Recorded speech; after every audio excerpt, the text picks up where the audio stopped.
नमस्कार, मी पंजाब तक. आज आहे 21 मे 2025 आणि मी आहे माझ्या शेताजवळ. पाऊस शकता ते कसा पाऊस पडलेला आहे आमच्या इकडं.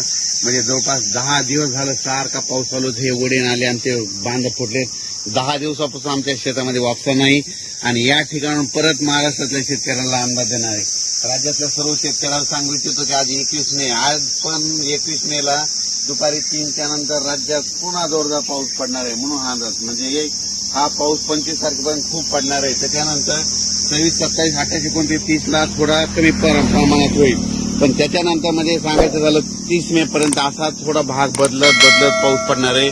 म्हणून राज्यातल्या सर्व शेतकऱ्यांनी काय करायचं, आता काय झालं नेमका पाऊस खूप झाला, जमिनीमध्ये ओल देखील खूप झाली.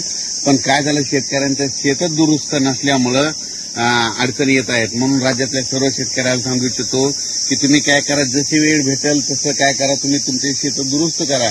कारण की राज्यामध्ये आता जवळपास हे 25 मे पर्यंत तर मुंबई पुणे नाशिक नगर जिल्हा मुसळधार पाऊस पडणार आहे. म्हणून हा अंदाज लक्षात आहे. आज देखील मुंबईला मुसळधार पाऊस असणार आहे. मुंबईकरांनी सतर्क राहण्याची गरज आहे.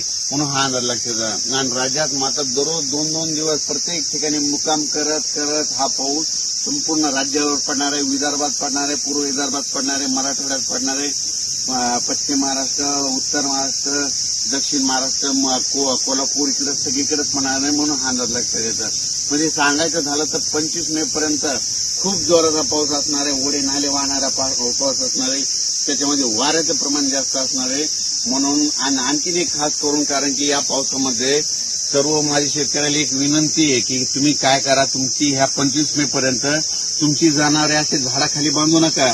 कारण की काय झालं, आज आमच्या तालुक्यात देखील खूप ठिकाणी विजा पडल्या, जनावरे खाली असल्यामुळे त्या जनावरे दगावली आणि विजा पडत असताना कडकडत असताना झाडाखाली तुम्ही देखील थांबू नका. आपले पाळीव प्राणी देखील बांधू नका. माझी सगळ्याला विनंती आहे.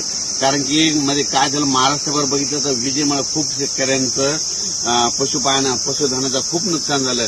माझी परत विनंती की विजा कडकडत असताना झाडाखाली थांबू नका. डायरेक्ट घर जवळ करा, पण कुठं म्हणजे झाडाखाली निवारा घेऊ नका, ही माझी विनंती आहे.